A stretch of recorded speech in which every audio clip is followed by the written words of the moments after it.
Can you hear me? Can you hear me? I can't hear you. Okay, hold on. Okay, there you are. Okay, hold on. Can you hear me now? I can hear you. Good. Well, good to meet you.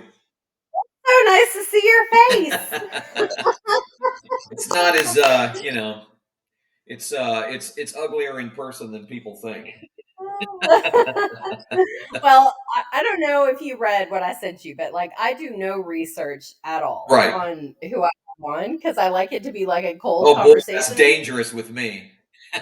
Okay, I like it. I like it. So, hello, welcome to Wanderslut. Sorry, we just went totally into it. I decided I wanted to start recording so they could get the whole intro. I love it. Feel. I love it. Um, I love it. So, Tullian, welcome. Tell us, let me tell you first how we got here. So, I live in Goldthwaite, Texas, in the middle of nowhere. And I was talking to my girlfriend, who is this lovely soul, and she knows about my story. I was in an affair for a year with a married man, not quite a year. And she said, I think you need to interview this dude. Here's his info. So I looked you up and here we are. Kindred spirits.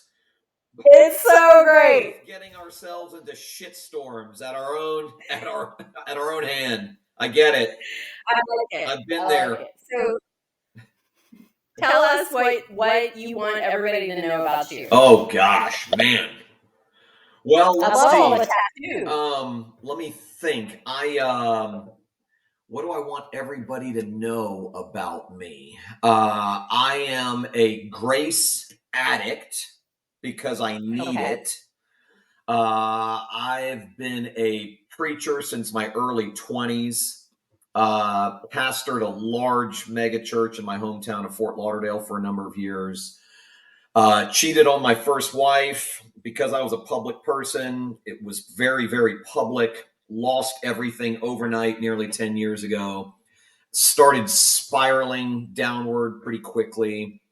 During that time, I met my current wife, Stacie. We've been married for 8.5 years. I had no idea what I was going to do with the rest of my life. Back in 2015, I was experiencing a very, very dark night of the soul. And over time, with a lot of help, a lot of therapy, a lot of hard work, we find ourselves now in Jupiter, Florida. We've been here for 5 years. It's about 45 minutes north of where I grew up in Fort Lauderdale. We were asked by a group of people if we would be interested in starting a church for misfits, which we have. In fact, the name of our church is The Sanctuary, but I always say that The Sanctuary is, in essence, a recovery place masquerading as a church. That's really what it is. When I was going through all of my shit, I got deeply connected to the recovery community, not because I had any conventional addictions. Thankfully, I was never addicted to things like alcohol or drugs or anything like that. But sitting in circles with people at rock bottom helped me feel so much less alone in this world. And I realized that we are all in recovery. You don't have to be a recovering drug addict or a recovering alcoholic to be a person in recovery. If you're a human being, you're recovering from things like rejection, loss, failure, shame, guilt, all of that stuff. So that's why we refer to the sanctuary as a recovery place masquerading as a church. It's part of my job to help people realize that they are, in fact, in recovery, even if they don't have a conventional addiction. So I oftentimes say that there are two kinds of people in this world: people in recovery who know that they are, and people in recovery who think that they're not. But there is no one who isn't recovering from something. So that's kind of the note that I hit. These days, I tell people all the time I have a single bullet in my chamber, and that's it. That's the one. I also say that it's not a preacher's job to say 10,000 different things. It's a preacher's job to say one thing 10,000 different ways. So I've found my thing that I say 10,000 different ways. So, okay, what is the thing? Grace, essentially. I mean, just the radicality of God's grace, the counterintuitive nature of God's grace, the idea that God actually gives us his best when we are at our worst, which completely cuts against the grain of so much of the performancism that is packaged as Christianity these days. So the unconditionality of God's love, which is something we can't get our head around because we don't have any horizontal experiences like that. Right. Because we're conditional people and we live with conditional people and we live in a conditional world, the unconditionality of God doesn't make sense. And what we end up doing is projecting the conditionality that we're familiar with onto God and thinking to ourselves, well, there are certain things that I know I can do to cause the people I love to walk away from me, which means that there are probably certain things I can do to make God walk away from me, which in fact is a complete lie. So, Right. yeah, I would say that grace is not one part of the Christian faith. Grace is the essence of the Christian faith. It's not a spoke on the wheel; it's the hub.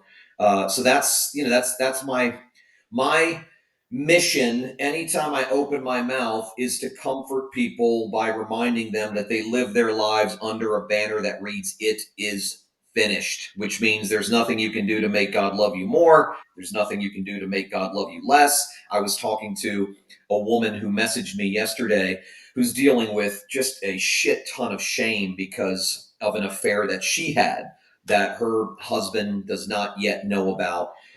And she was brought up in church and has all of these religious voices in her head telling her that she's unworthy, telling her this, telling her that. And I said something to her that I think comforted her, but at the same time, it's jarring. I know it was certainly jarring for me when I first heard this, but that God loves you no less when you're laying in bed with your lover, and he loves you no more when you're volunteering in the church nursery. Period. That's true. So true. Yeah, so It's in irrelevant. all of the ways that I can remind people of that truth, I do. As often as Yeah. Well, I love it so much. I have so many thoughts. So, first of all, you're the grandson of Billy Graham, Yes. Franklin Graham. Yes, I am one of them. There are 19 of us, and Yes. my And mom. I said you know my dad, but my dad knows another Will. Your name is Will Graham. Okay, yeah. So, yeah, interesting. Yes. So, I have a cousin named Will, who Yes. is my uncle Franklin's oldest son. My Yes. full name is William Graham Tullian Tchividjian. I've gone by Tullian my entire life. Yeah, because when you mentioned to me that who your dad was, I was like, I may have met him at some point, but the name doesn't ring a bell. So that makes sense. Yes. Yeah. So I love part of why I do this podcast is well, I'm trying to dismantle systems that are unproductive and unhelpful for us. I think religion is one of the many that we have Yeah. used as a tool to manipulate and control No question. others. No question. And I find it fascinating when people are going through what I call a shift, like waking up to their own life, understanding that they are fucking worthy Yeah. in and of themselves without doing a thing to earn it. Right. It's just accepting this divinity that just because we exist, Yeah. period. Yeah. And I think Christianity, I at least got this message. I don't think everybody absorbed this, but I certainly did. Growing up was that you start from a state of brokenness, Yeah. and you're disgusting and gross and broken, and you're not okay unless you have Jesus as your savior, right? Yeah. Yeah. I hated that narrative. That was so gross to me. Why do we keep telling people that? So, do you have thoughts about that? I mean, given my understanding of my own heart, so I hold two things in tension, and I don't have a problem with the tension. I hold it, it rings true to me, this reality that on the one hand, I am far more selfish, far more lustful, far more manipulative, far more secretive, all of those things. And I'm far more of those things than I realize. And yet, at the same time, because I know God loves me unconditionally, that I am His and that He is mine, I can acknowledge that stuff about me and not feel deflated at all. In fact, what it does and I tell this to people all the time, I'm like, when you know that God loves you unconditionally, you don't care as much about what other people think. And when you stop caring as much about what other people think, you're much more willing to tell the truth about yourself, which I've watched you do, even in telling your own story. And what gives, at least what gives me the courage and the boldness to admit my shadow side is the fact that if I tell you the truth about myself and you walk away from me, I may not like it, but I'll be okay because I know God will never walk away from me. I can handle the rejection of others because I know I'll never have to deal with rejection from God. So that allows me to listen to people's crash and burn stories and raise my hand and go, me too. I get it. I totally get it. I'm not shocked by people's falls. I'm not shocked or surprised when I hear it all. And because I'm so out there with my own story, I literally hear from hundreds of people all over the world on a weekly basis. And they're telling me their stories and confessing their shit because they can't do it inside the church with their Christian friend. They can't do it. Yep. And because they feel safe to do it with me because I'm already out there doing it. And I think the church as a whole and Christianity as a whole, and I wouldn't even call it Christianity. What I believe Christianity to be is what you and I are talking about. So whatever this caricature of Christianity is, this, sort of do more, try harder, get better, climb higher, purify yourself, pursue holiness, all that nonsense, which is exhausting to me, makes for a lot of fake people inside Christian circles because they have to pretend that they're better than they are. And we don't feel safe around people who, I said a couple weeks ago that when we know that grace and forgiveness are on the horizon rather than judgment, we will be much more willing to tell the truth about ourselves. And the reason we hide is because we don't feel safe. And we don't feel safe because the messaging under the umbrella of Christianity has been for so long, like I said, do more, try harder, get better, climb higher, do this for God, blah, blah, blah. And so there's just a shit ton of mask wearing inside the church. And I don't know if I'm even making a dent, but I know that in the world that I'm currently living in with the people I'm living with, it helps them and it helps me. I mean, that's all that matters. If you're helping one person, that's all that matters. And, I told my dad is a pastor, and I go to church just because he's a pastor, but it's a First Baptist in rural Texas, so you can imagine what that's like. Yeah. And I love my father. I think he's an amazing pastor, and he gets it, But I'm like, going to church, why would anybody want to spend any time in a place that you have to fake who you are? I'm done. Yeah, I'm done. I can't say fuck in church, at least in my church, and I say fuck all the time. Right, yeah, not a big deal.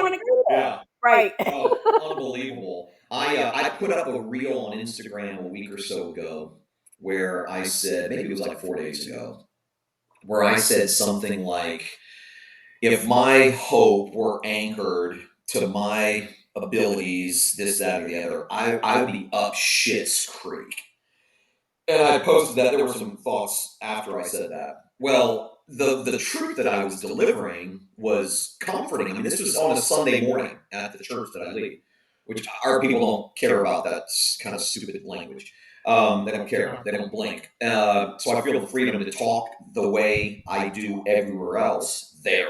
And I've tried to set that precedent. Like, don't check who you really are at the door. Come with all of your shit, your mess. Come with the total you.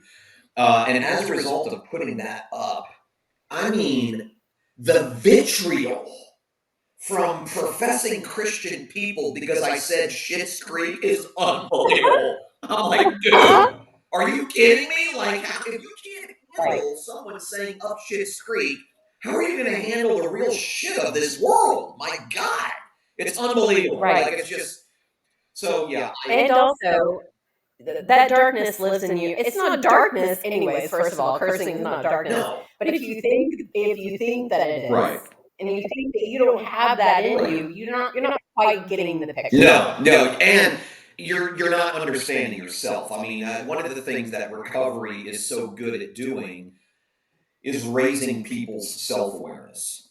And when you are more aware of what's going on inside of me, sort of why am I triggered by this and not by that? What's going on down deep in those regions of my soul? Blah blah blah.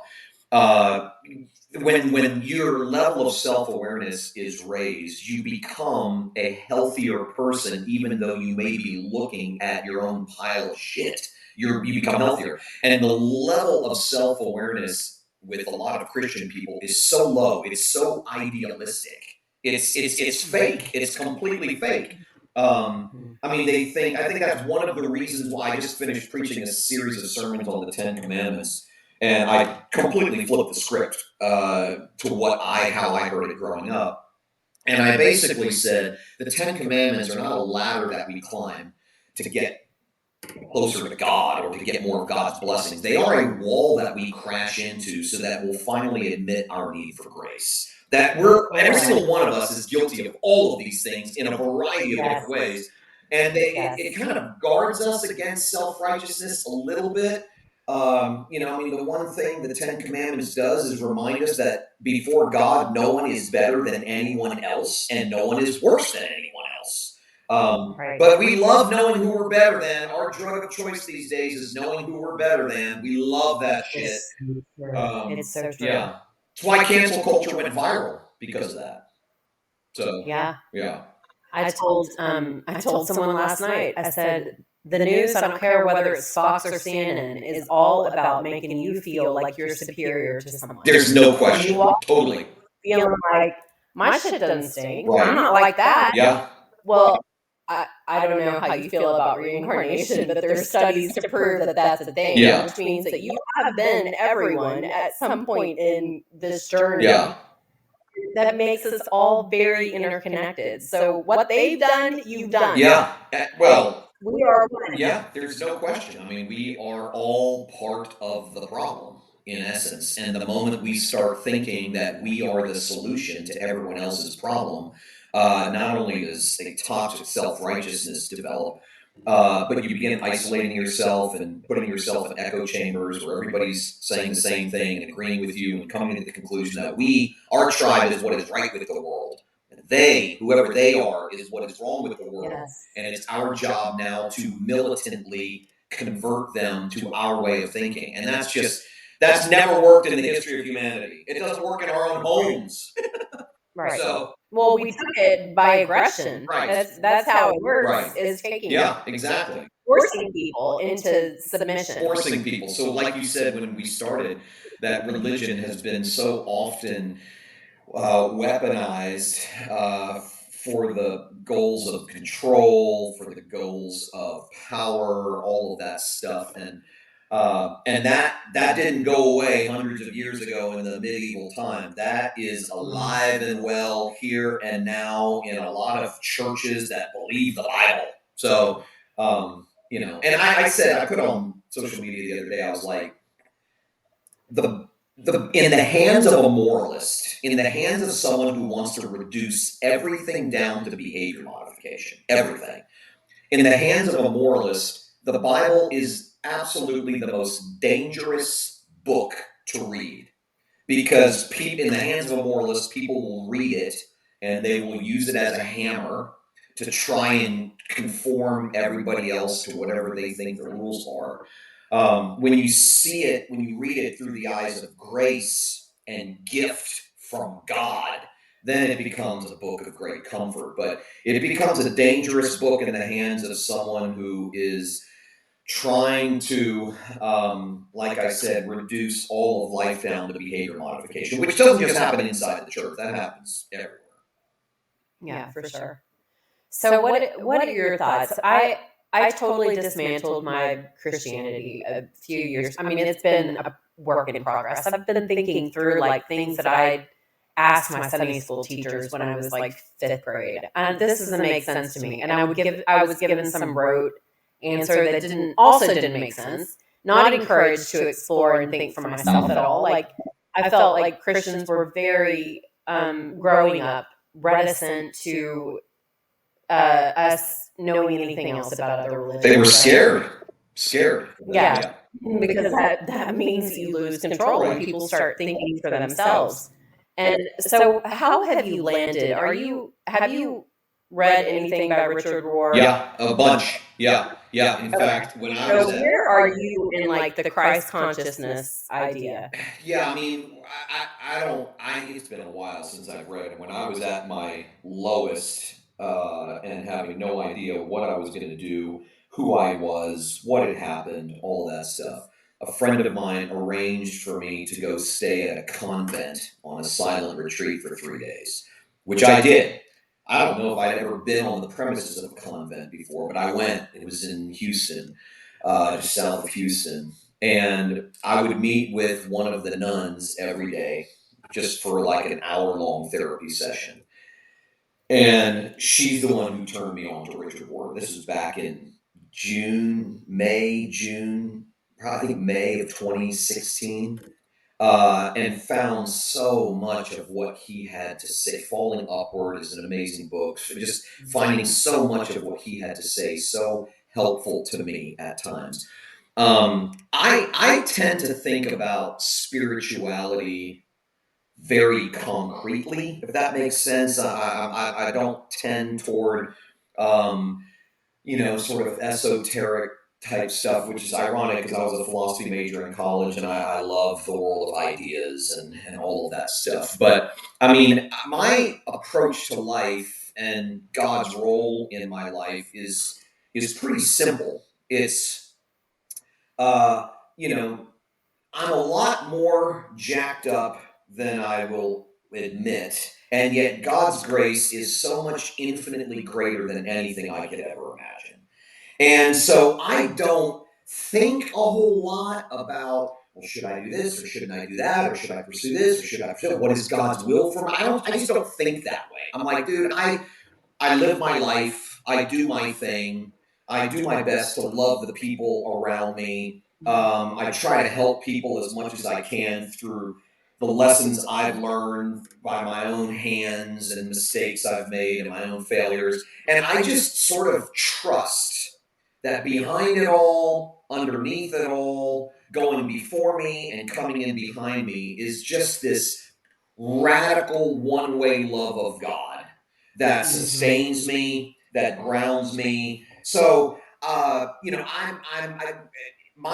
I would have to go back and read Richard Rohr, and he's absolutely fascinating, and I admire him tremendously for so many things that he says. He probably, and it's maybe, I don't know how much of it's theological and how much of it's just personality and wiring and stuff like that, or personal interests. He's probably more mystical than I am. I'm not all that mystical. I mean, I am to a degree when it comes to the things I just talked about, but I do believe with all of my heart that the very presence of Christ is what makes me aware. The presence of Christ, not in me, is what makes me aware of His love for me. I mean, I know that. I couldn't believe this stuff if it wasn't the presence of Christ in me, whispering over and over and over every minute of every day, "It is finished. It is finished. It is finished. It is finished." That is the one sermon that he is preaching to the unevangelized regions of my soul on a daily basis. And I believe that I believe I couldn't even believe that if he were not inside of me, overpowering my doubts, overpowering my unbelief. I grew up in Christian royalty. I was exposed to the best of everything Christianity had to offer, and went to college. I dropped out of high school at 16. Got kicked out of my house at 16. Was a complete wild man. I mean, just absolute reckless wild man. It was a lot of fun, but it didn't last that long. And at some point, I just kind of came to the end of myself. I was like 21 years old, came to the end of myself. There wasn't one particular event or one particular crisis. It was just this culminating sense of there's got to be more to life than this, man.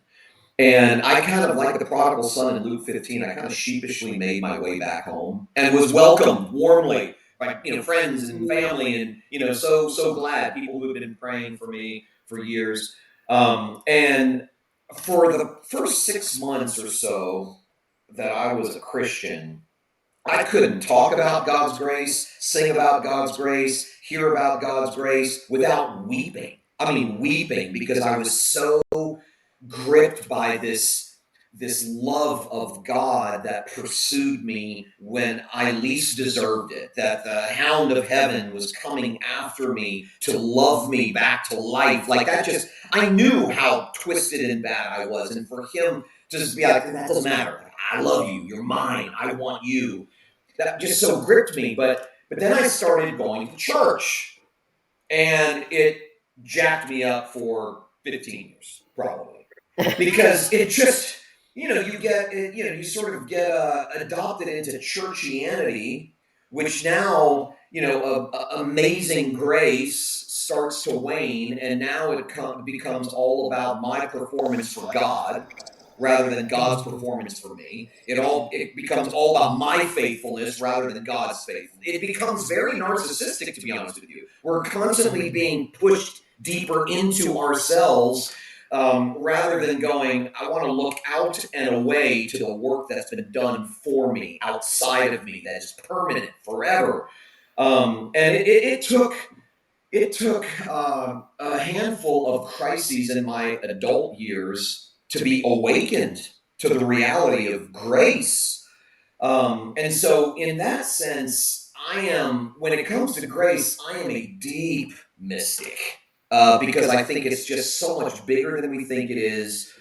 Our attempts to try to explain it are impossible.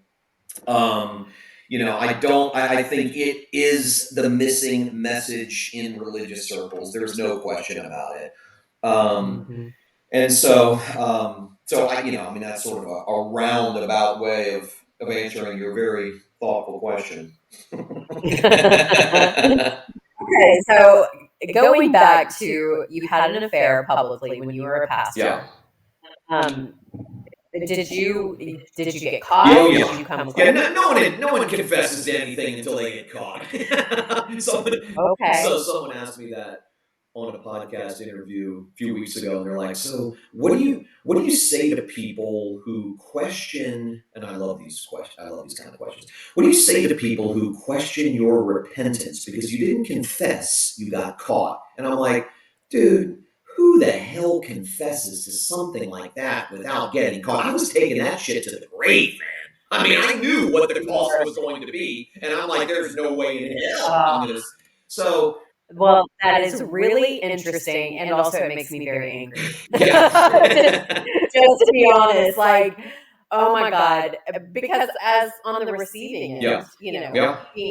nobody likes to be lied to. No, nobody. That is like the grossest, Right. most twisted thing you can do in a Yeah, relationship. disgusting. Yeah, disgusting. So, And I admit all of so that. it took you getting busted. Yeah.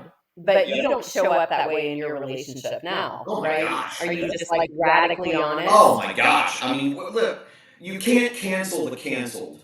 So it's kind of like that it's like once that line, it's a line from that movie The Revenant with Leonardo DiCaprio, and at one point he says, "I'm not afraid to die because I'm dead already." That's very liberating. Okay, like it's just when you tell everybody everything, what else are they going to do? You take all the bullets out of their chamber. So yeah, I mean, and not to mention, I love freedom, real freedom, and living with a plethora of secrets robs you of freedom. So it is to live with, at least I will never have a fully clean conscience here now. I mean, we all have secrets, some of which we don't even know about. I'm like, oh yeah, I forgot I had a secret about that. But I mean, to the degree that we keep secrets consciously, we rob ourselves of that much freedom. And I love freedom too much to not be honest. So yes, we're talking, this is 10 years ago. I was in a very different place, in an entirely different place. I was a totally different dude. I mean, fundamentally, I'm the same in a lot of ways, but in terms of just the way I was living and what was important to me and my priorities and all that stuff, I'm in a completely different place. It took losing everything to really understand the value of the things that I've been given. I'm a grandfather now, three grandsons and a granddaughter on the way, a father of three, a wife who loves me. She has two older sons, so I've got two bonus boys. I mean, I'm so grateful for the life that I have now. And those things that are of primary importance to me now were not necessarily of primary importance to me then. So, self protection was, at an all time high back then. I was still saying a lot of the same things I'm saying now.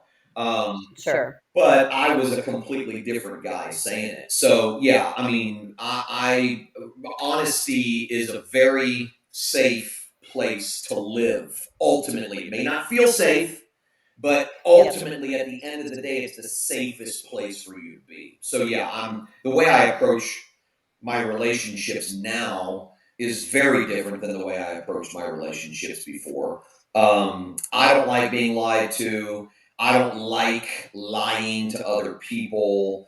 But man, back then, I mean, I was on top of the world. I was writing a book a year. My books were bestsellers. My sermons were on broadcast on television around the world. Isn't it so I mean, it was interesting? like I was a bona fide Christian celebrity. So I knew what the cost was if I confessed. And there was no way in hell I was confessing. No way in hell. And there were a lot of moving parts and dynamics that led to the end of my first marriage. It wasn't just that. It was more gray than it was black and white. But I mean, man, there was no way I was going to confess that shit. I mean, once you get caught, you have no choice. And there's this in the Bible, Psalm 51. I find great solace in that. King David, who was, the king of Israel at the time, was, just all of his power went to his head. Saw a beautiful woman bathing from his rooftop, summoned her, sent one of his servants to go retrieve her. Slept with her, got her pregnant, found out she was married. Now he had some cover up to do. I'm going to get caught, and so he sort of he comes up with this grand plan to bring her husband back from the war, so that he would sleep with her, and that would make him think and her think that she got pregnant from him, not King David. Anyway, that didn't work, so he had her husband killed. So he abuses his power. He essentially, who knows what the exact circumstances were, but he sleeps with this woman who's not his wife, a married woman who's not his wife. She gets pregnant. To cover his own ass, he has her husband killed.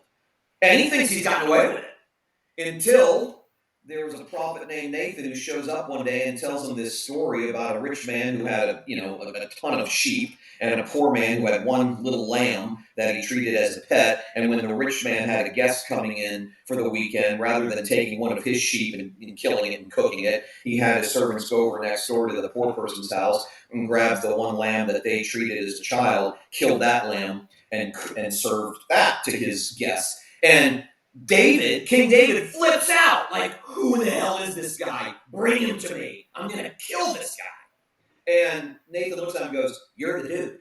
That's exactly what you just did. And at that point, scales fell from his eyes and he falls on his face and he pens this amazingly honest confession. And we find it in Psalm 51.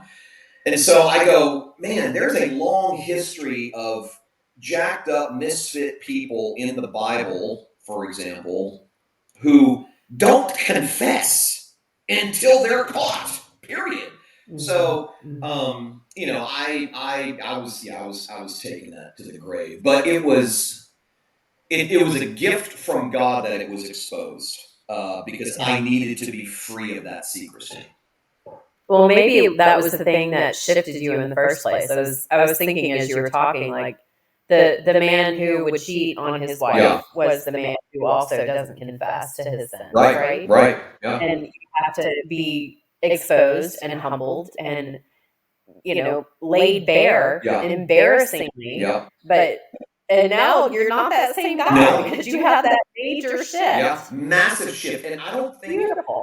think a shift like that can happen without ruin. I really don't. I don't mean you have to go through something cataclysmic. I just mean at some point, there's a difference between getting grace and grace getting you. Very different. Yeah. I went to seminary. There were a lot of guys, men and women I sat in class with who got grace doctrinally, theologically, however you want to put it. But there's a huge difference between getting grace and grace getting you. And I don't think you can go from one to the other without some form of ruin, without being up against your own weaknesses, failures, faults, your own self before you go, oh, man, I mean, grace, always grace. That is my lifeline. That has always been my lifeline. So yeah, I can't believe I'm saying this, but because I never want to go through anything like that again, and I never want to put the people that I love with all of my heart through something like that again. And yet now, 10 years later, I can honestly say I'm so glad that it happened because it set me free. Period. Yep. Have you seen that thing by Rob Bell, Everything is Spiritual? He's got this. Yes and no. That sounds like it. It's like an hour and a half long lecture. Did he turn it into a book? Yeah, I think so. Because I think I have the book, but haven't seen the lecture. Okay, so that's what he says is when you're able to look back over your life, the things that moved you the most were the hardest. Yes. The most difficult things you're actually grateful for because it creates this like wholeness in you and this connection with other people that is what we're created No for question. in the beginning. Yes. And so it's just like bad things are necessary to evolution and growth. No question. Yeah. It's so fucking weird, but I love that we were created that way. I do too. There's I'm going to look for it real quick. There's a quote that I read. It was in a book, but there was this one line where, let's see. Where is it? It's from Barbara Brown Taylor, who's an amazing writer. She's awesome. I know her. Yeah. And she said, I have learned things in the dark I could have never learned in the light. Things that have saved my life over and over again, so that there is really only one logical conclusion. I need darkness as much as I need light. So profound. I mean, that's it in a nutshell. I love it. Yeah, I'll send it to you. I mean, I love that. And I think, and Brene Brown says this, the most powerful quote in the human language is "me too." Yes. And that's what happens in the dark is "me too." Right. We bind together in empathy and compassion for the other person's journey. Well, and that's we're so accustomed to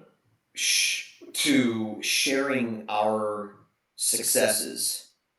And we think that will garner the respect and the accolades and the approval that we long for. And while I may be temporarily inspired when someone shares their successes with me, I feel a lot less alone in this world when someone shares their failures with me. I mean, and the truth of the matter is, there is no way I can be of any service to you in the dark if I'm not well acquainted with darkness myself. Which is why, and this is fascinating to me, that you would never, ever, ever find a non-alcoholic leading an AA meeting. Never. What qualifies them to lead the meeting is their own struggle with alcohol. And yet the church is the one recovery institution in society that does not allow for an alcoholic to lead the AA meeting. They don't allow for it. Like they have to, which is one of the reasons why we see pastor after pastor after pastor falling and crashing and burning, and then we demonize them, and we're like, dude, we helped create the culture that made him feel unsafe to tell the truth about himself. We're the purveyors of this message that you cannot be this way or do this thing if, in fact, you're a Christian. So what are they going to do? Of course they're going to hide. Of course they're going to hide. And at some point, they're going to get caught. And then we look at them like and I'm not in any way justifying bad behavior of leaders in churches at all. But if we don't stop and go, are we not complicit in this to a degree? Because we have contributed to a moralistic culture that makes people afraid to tell the truth about themselves. And I think we have. I definitely think we're complicit in that, for sure. Yeah. It's given us a blueprint of how you're supposed to look as a Christian. Right. If you love God, then this is how you look. Oh my God. And what a bunch of shit that is. I mean, I'm so done with all that stuff and have been for so long. And I don't really see it a whole lot more in my immediate circles because that's just not the crew that I run with these days. But I see it on social media when I post something akin to the things you and I are talking about. And these church folks who have just been told what to believe and what a Christian is and what a Christian does and what a Christian doesn't do. I mean, the things that come out of their mouth, to me, about some of the things I say, are just, I mean, so ironic. I'll say, God, for instance, you think about your sin a hell of a lot more than God thinks about your sin, or without God's grace, we're up shit's creek without a paddle. Whatever. I mean, I'll say things like that. And if our videographer guy cuts that as a reel and I put it on social media, they will come after me for saying that word, quoting all kinds of verses in the Bible about let no unwholesome speech come out of your mouth, while at the same time calling me all sorts of horrendous names. Do you see the blindness at work here? Like, I say shit and you freak out, but you can call me a friend of Satan, and that's okay. Like, what the hell are you talking about? They're crazy. They're the craziest people in this world are in churches. I know. It's unbelievable. No, there's like very little empathy. Oh my gosh, and a tremendous amount of delusion. A tremendous amount of delusion. Yes, I agree. Somebody a mentor of mine once said, I think the most ignored verse in all of the Bible is when Jesus says, why do you pick out the speck in your brother's eye and ignore the log in your own? He said, that is categorically the most ignored verse in all the Bible. I'm like, I think he's right. I think he's probably right. You went out for a minute. Oh, did I? Am I back? Yes. Okay. You said, why do you pick out the speck in your brother's eye and ignore the log in yours? Yeah, that's what my mentor said is probably the most ignored verse in all of the Bible.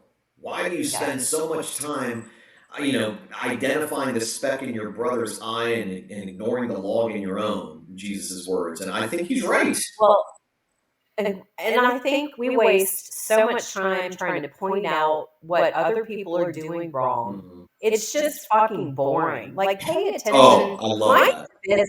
Yeah. Pay attention to your own power, what you actually have control over. Yeah. Yourself. Right. Yeah. And let other people do what they need to do. They have the same amount of power, whether they choose to own it or not. Is on them. Yeah. Yeah. It's not your job. Oh, so great story for you. My granddad was invited to the 75th anniversary of Time Magazine. And anyone who had been on the cover of Time Magazine was invited to this big gala in New York City. And my grandmother was too sick at the time to travel, so he took my mom, their oldest daughter. And it was in the middle of the Clinton-Lewinsky scandal. So, I mean, all the consciousness was raised to the highest of level. And of course, Clinton was there, and my granddad sat at his table.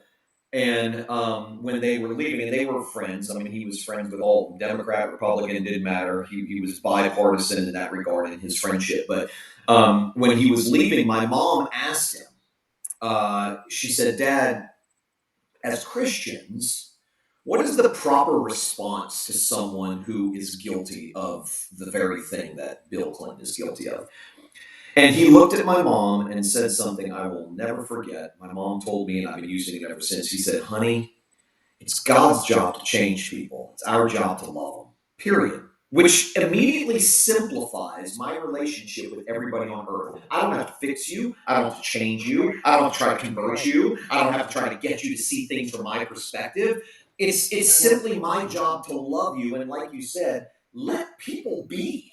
Like, it's the idea that so many religious people want to control other people is ironically an exercise in unbelief. We don't actually believe that God is big enough or strong enough to actually do whatever God wants to do. So we have to get in there and do it. We have to ensure that it happens.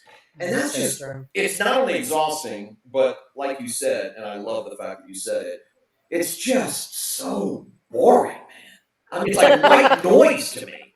I use that word all the time. It's not great. So, that's what I told my daughter not long ago. I said, honey, you want to know what the problem with most preaching is these days? And I said, I mean, I'm not gonna tell you what I think the problem is theologically. That's a side issue. The problem with most preaching these days is it's just so goddamn boring. And I'm not talking about some, monotone guy. I'm talking about like, dude, it's just the same thing over and over, telling people how to live, telling people what behaviors to cut out, telling people how to modify themselves. It's basically an exercise in image management. And it's just so boring. I'm like, dude, I've heard this stuff since I came into this world, and it's so lame. So lame. Totally regurgitated. Oh my gosh, yeah, just boring. Totally boring. Yeah. No poetry. There's no poetry. None at all. I agree. Yeah. I'm sitting in this house that is not mine, and I notice there's a deer head. There's so many. Look, there are. Yeah, I mean, I'm a South Florida guy. I'm a city boy. But my wife's from Texas. She's from a little town called Centerville, which is between Dallas and Houston. And I mean, when I say small, I mean like 800 people live in this town. I mean, she lived in San Antonio for a while, Houston for a while, and other places, but that's where she spent some of her formative years in Centerville. So when I go there, I'm like walking into foreign territory. I mean, her family loves me, I love them, but I mean, they got all sorts of mounted heads on their wall. I'm like, I don't have anything against it. I'm like, I've just never done it. I've never had the opportunity to do it. So it's like walking into a foreign land. I call it the great country of Texas. Nobody is more proud of anything than the people from Texas are proud of being from Texas.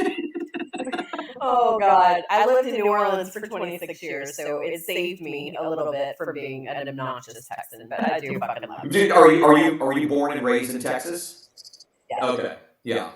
Yeah. You and my wife have that in common. Then I was born in Jacksonville, Florida, and raised in Fort Lauderdale.